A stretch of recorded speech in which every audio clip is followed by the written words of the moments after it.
Bonjour aux nouveaux et rebonjour à ceux qui sont de retour. Si vous souhaitez supporter la chaîne, vous pouvez souscrire à notre Patreon pour avoir accès au code source des séries et des projets à venir.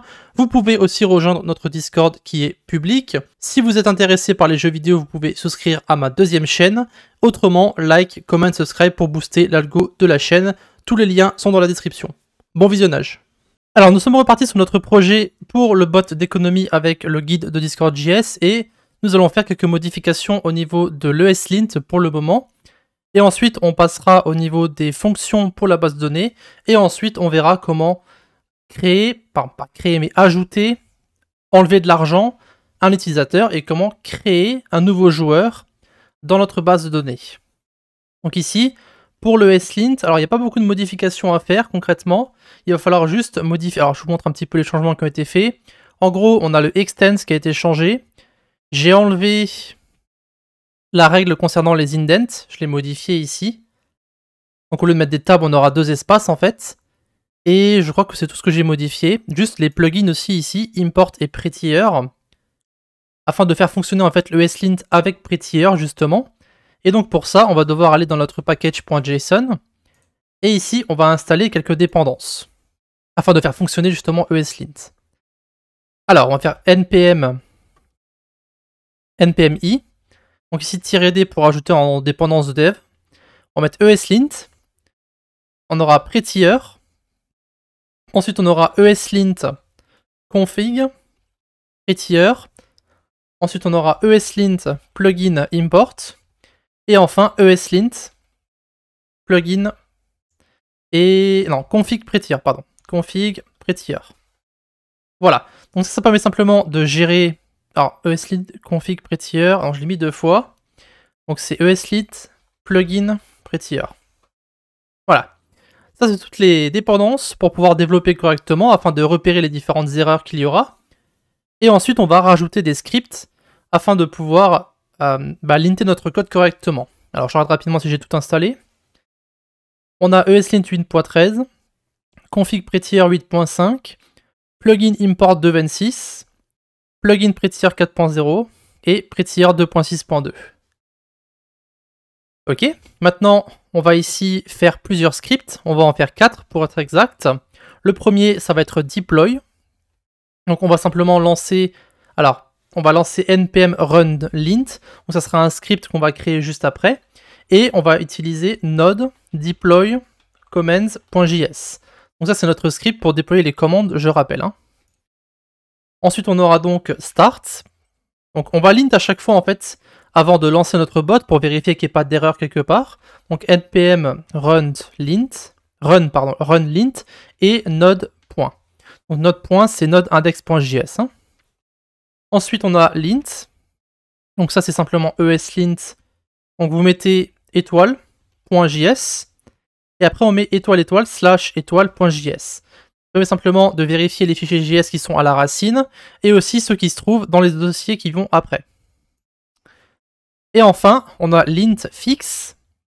Ça permet simplement de fixer en fait les problèmes qu'on va avoir. Donc ça va être simplement ESLint. Donc JS, pareil, sauf qu'on met ici le flag fix afin de fixer les différents problèmes. Donc ici, si on fait npm run lint,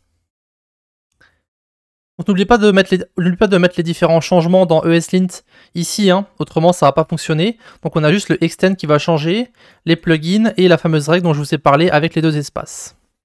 Donc ici on peut voir qu'on a des erreurs d'indentation, tout simplement dans quasiment tous les fichiers. Donc ce qu'on va faire, c'est qu'on va faire npm run lint fix. Et du coup, ça va fixer en fait tous les problèmes d'indentation, tout simplement. Voilà, du coup maintenant on va relancer le lint. On va voir si les problèmes ont été réglés. On peut voir que ça a été réglé. Donc maintenant, ce qu'on va faire, c'est npm run start. Du coup, ça va linter sur notre projet. Si le lint est bon, ça va lancer le bot. Ça marche? Voilà, ça c'est fait. Ça c'est pour le bot. Donc je vais mettre ça en grand. Voilà. Maintenant, on va aller dans notre interaction create ici et nous allons rajouter le client sur nos différentes commandes. Comme ça, on pourra l'utiliser pour les différentes commandes. Alors, ce n'est pas forcément nécessaire. D'accord? Mais voilà, ça pourrait être utile par la suite. Donc on met ici client après l'interaction, parce qu'on va plus souvent utiliser l'interaction que le client. Donc ça c'est pour les commandes. Donc si on regarde rapidement notre commande ping.js, Ça fonctionne toujours de la même façon, hein. Ça c'est pas un problème. Sauf que on va la supprimer, puisqu'on va pas utiliser la commande ping du tout. Mais avant de faire ça, on va créer un dossier qu'on va appeler utils. Et dans ce dossier, on va mettre un petit peu tous les fichiers qui vont être utilitaires. Mais je vais aussi mettre les fichiers de la DB à l'intérieur. Donc on va avoir nos modèles. Je vais appeler models.js. On va avoir utilities.js. Alors, en général, le fichier s'appelle pas utilities. En général, je l'appelle fonction. Sauf que j'ai commencé à l'appeler utilities. Parce que c'est les fonctions qui vont être utiles à tout le programme, en fait. Donc, je l'ai appelé utilities. Pour le modèle, on va avoir besoin de mongoose. Alors, il me semble que je l'ai déjà installé. Donc, je vais simplement l'importer. Mongoose. Require mongoose. Alors, j'utilise le copilote de GitHub pour pouvoir simplement aller plus vite dans l'écriture du code, hein, d'accord, pour m'aider pour que c'est un peu plus vite. Donc member schéma, new mongoose schéma, donc ça c'est bon. On va avoir une idée, donc ça va être le type string. Ensuite on va avoir coins, donc on va avoir uniquement les pièces. On va jouer justement avec ces différentes pièces. Ça va être de type number, default 0, et ensuite on ferme. Alors on ferme avec accolade et parenthèse. Voilà, et après, on va l'exporter, donc je vais mettre const member. Alors la raison pour laquelle je mets ici une majuscule, c'est parce que ça va être quelque chose qu'on va importer dans d'autres fichiers. Parce que c'est un modèle en fait, par rapport au member qui est ici. Et donc après, module.export égale member. Alors, j'ai pas le save. Alors, je sais pas si je peux... Ok, voilà, parfait.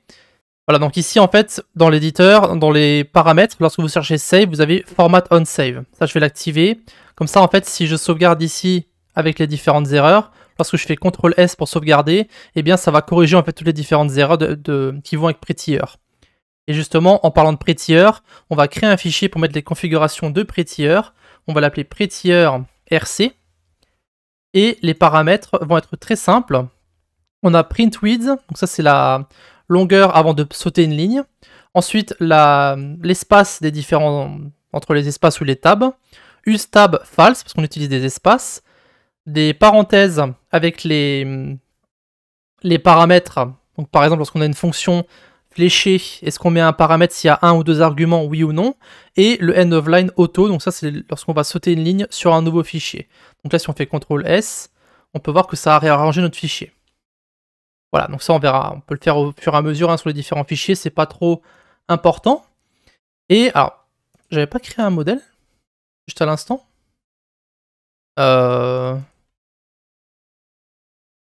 Attendez, ah je l'ai mis, ok je l'ai mis au mauvais endroit, je voudrais me demander où est-ce que j'avais mis le modèle, mais en fait je l'ai pas mis au bon endroit. Voilà, donc dans modèle, hein, autrement ça va pas aller. Et ensuite on va créer les différentes fonctions pour manipuler la base de données. Et pour aussi ajouter et enlever de l'argent. Alors, on va commencer par importer member, qui est donc dans modèle. Alors, c'est /modèle, juste, hein, voilà.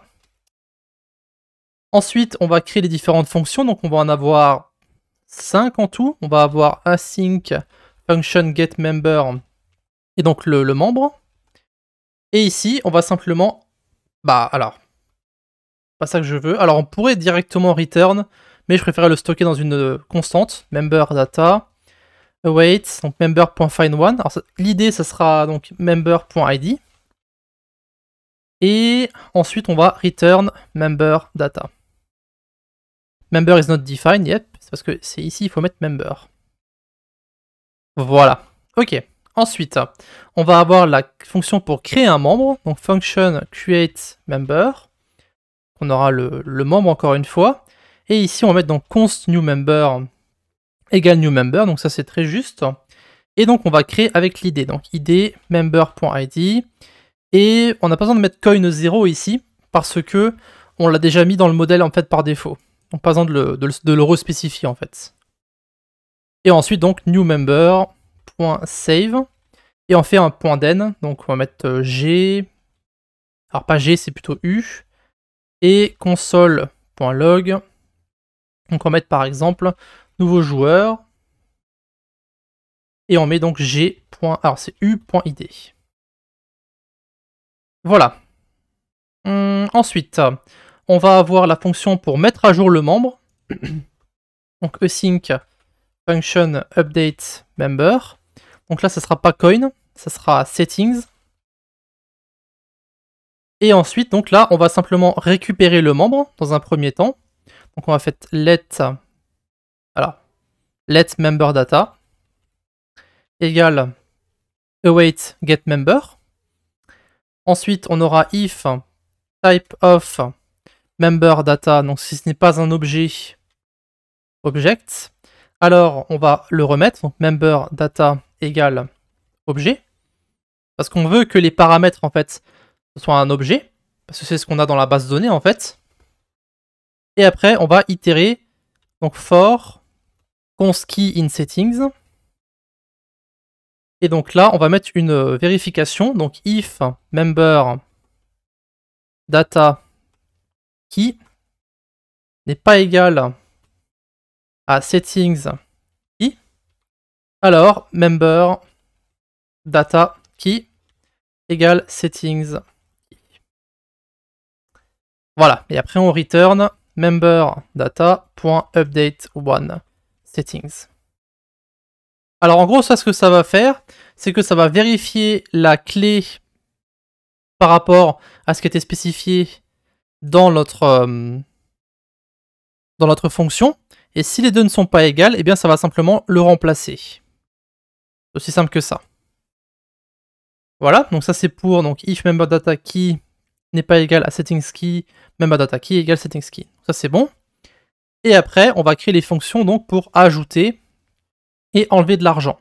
Donc async function add money. Donc member et amount, ça c'est bon.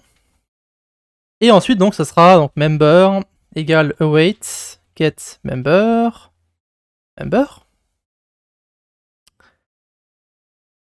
Et donc après member.coins plus égale amount.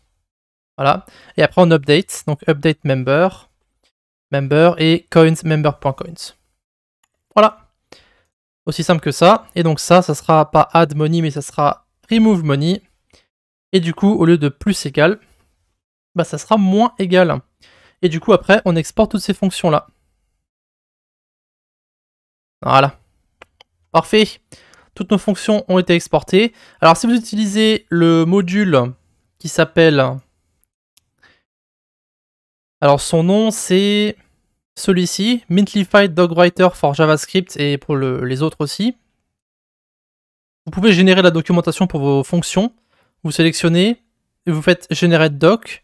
Et en gros, ça va vous générer un petit commentaire avec quelques informations sur la fonction.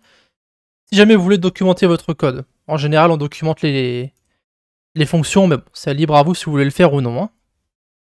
Voilà, donc là, on a nos différentes fonctions. Donc on a notre modèle. On a notre différentes fonctions. Maintenant, il ne reste plus qu'à créer les différentes commandes. Donc ici, avant de créer les différentes commandes, je vais juste gérer en fait ces différentes erreurs qu'on pourrait avoir par la suite, parce que pour l'instant, on n'a aucune façon de gérer les différentes erreurs qui pourraient arriver sur notre code.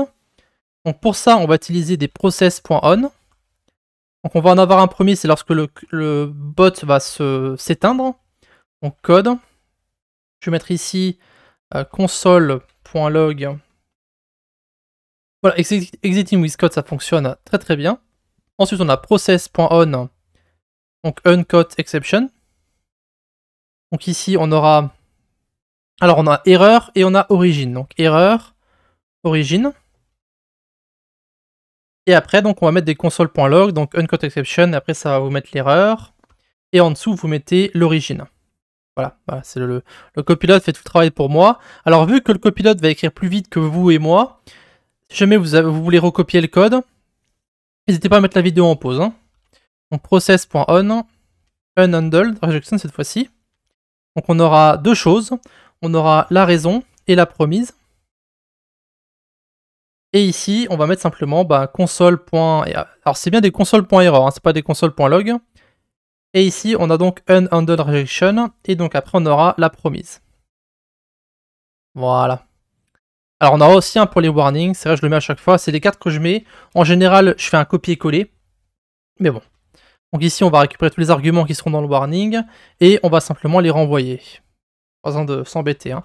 Donc console.log, et args. Voilà, ça marche. Donc là, si on a une erreur, eh bien, au lieu que le bot s'arrête, eh bien, il va simplement renvoyer l'erreur et continuer à fonctionner.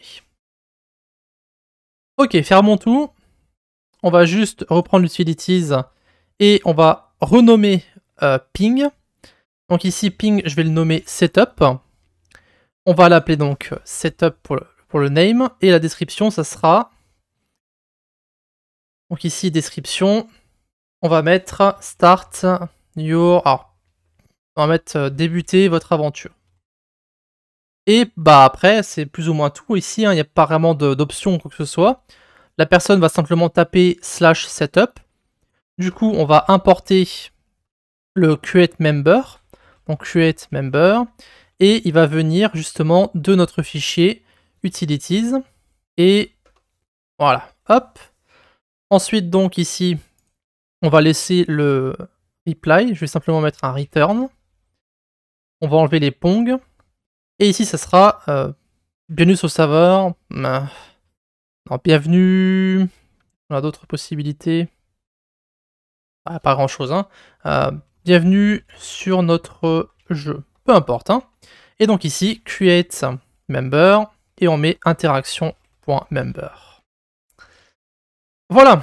Alors, ce qu'on va faire, c'est qu'on va d'abord déployer. On va faire npm run deploy pour déployer nos différents changements sous notre commande. Donc il y a le lint qui se fait d'abord pour voir s'il y a des erreurs. S'il n'y a pas d'erreur, ça le fait automatiquement. Et après, on fait npm run start. Donc ça va relint par-dessus.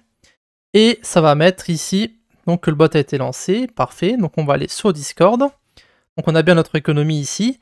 Je vais vous montrer aussi la base de données ici. Donc c'est celle que nous avons créée dans l'épisode précédent. Donc elle est toujours vide, hein. On peut rafraîchir ici. Vous allez voir que c'est vide. Ah, c'est pas vide. Ça a été créé. C'est pas grave, on peut voir que c'est vide, hein, quoi qu'il arrive. Donc si on fait /setup, bienvenue sur notre jeu. Alors on va voir s'il y a une erreur ou pas. On peut voir qu'il y a marqué nouveau joueur et ça c'est mon idée à moi. Donc ça a bien fait ce que c'est censé faire. Et donc maintenant, si on rafraîchit, on devrait avoir un nouvel élément. Voilà, donc on peut voir ici, nous avons mon idée et nous avons aussi coins 0 qui a été rajouté. Parfait, parfait. Alors je vais rapidement aller sur la documentation. Alors on va d'abord créer la commande add.js. Je vais copier la commande setup. Ici on va avoir besoin de add money, puisque c'est ce qu'on va faire. Donc je vais simplement importer add money. La commande elle va s'appeler add. Ici ça va être pour ajouter de l'argent à un utilisateur. Ensuite on va avoir deux options. On va avoir l'option pour le montant qu'il faut ajouter et aussi mentionner un utilisateur. Donc ici, on va mettre point. Alors, je vais vous montrer rapidement. Ici, si on va sur /commande et que vous allez sur... Alors, il me semble que c'est option type. Ici, ils vont vous montrer tous les types d'options qui sont disponibles. Alors, je ne sais plus exactement où ça se trouve. C'était ici. Voilà, donc vous avez add string option. Et après, vous avez set name, set description. Et pour savoir ce que vous pouvez mettre dans ces différentes options-là, vous allez sur la doc. Et en fait, il ne faut pas aller chercher ici. Il faut chercher dans Builder. Donc ici, vous devez être dans le menu Builder. Ça va vous mettre donc la documentation pour le Builder. Et après, vous allez dans /command builder ici. Et vous avez toutes les fonctions là. Donc vous avez add user et vous avez add number. Donc nous, on va utiliser premièrement add number. Donc là, on a les différentes options qu'on va pouvoir utiliser. Donc on a set minimum value, set maximum value, set description, set required, etc. etc. Donc ici, .add number option. Ok. Donc là, on va mettre les différentes options justement. Donc option, option.setName. Donc ça sera num. Donc on doit se rappeler de ce qu'on a mis ici. Ensuite, on va avoir le .set description. Donc là, on va mettre enter a number, non, entrer un nombre à ajouter. Ensuite, on aura le .set required qui va être sur true du coup, puisque ça va être nécessaire de mettre le montant. Et on va mettre un set minimum value qui va être égal à 1. parce qu'on veut pas rajouter un nombre négatif, on veut rajouter au moins 1. D'accord? Voilà. Donc ça, c'est pour le add number option. Alors je vais sauvegarder, ça va en fait comment dire, ça va le formater. Donc ici, alors spelling trauma, ça on pourra l'enlever un petit peu plus tard. Donc ici, on va maintenant rajouter une option supplémentaire. Add user option, très bien, option, et du coup, on va mettre option.setName, pareil. Donc ça sera user. Et alors, set description, on noterait un utilisateur. Le set required, il va. Alors, ici, le set required, vous n'êtes pas obligé de le mettre sur true, parce que vous n'êtes pas obligé de mentionner un utilisateur. Cependant, je vous conseille de le mettre. Même si c'est que pour vous, ça sera, on va dire, plus ou moins obligatoire. Voilà. Donc, ce qu'on va faire, c'est que on va en fait sauvegarder sans formater. Comme ça va pas, il n'y aura pas de problème au niveau de la virgule. Ici, ça évitera de mettre une exception au niveau de l'erreur. Peu importe. Et donc après, au niveau de l'exécution ici, bah, c'est très simple. On va mettre const number, donc interaction.option.getNumber. Alors, je ne sais pas écrire, getNumber. Donc c'est num, hein, qu'on a mis par rapport à ce qu'on a mis ici. Et après, donc, const member égale interaction.option.getMember. Et ici, on va mettre user et on va aussi mettre un true pour vérifier que le membre existe bien. Comme ça, on n'a pas besoin de mettre de vérification. Vu qu'on a mis une valeur minimum, on vérifie que c'est un nombre quoi qu'il arrive. Et ici, le true va vérifier si le membre existe ou non. Donc, pas besoin de mettre de vérification. Ensuite, ici, au lieu de mettre create member, on va avoir add money. Et du coup, ça ne sera pas interaction.member, ça sera member et number. Alors, j'ai sauvegardé en formatant, voilà. Ici, alors s'il y a un problème avec le lint après, on verra comment le modifier, mais pour l'instant, c'est pas un problème. Donc le montant number a été ajouté sur l'utilisateur, bon, plutôt à l'utilisateur, et ici member. Voilà, parfait. Donc ici, je vais juste lancer le lint rapidement. Donc on va lancer le deploy pour voir s'il y a un problème au niveau du lint ou pas. Et si c'est le cas, c'est bon, c'est parfait. Donc ici, maintenant on peut lancer le bot. On va faire npm run start. On va voir si la commande add fonctionne ou non. Hop, donc ici /add. Ok. Alors on a le nombre, on va mettre 200 par exemple. Et ensuite le membre, donc on va mettre abio. Le montant 200 a été ajouté sur l'utilisateur abio. On n'a pas d'erreur.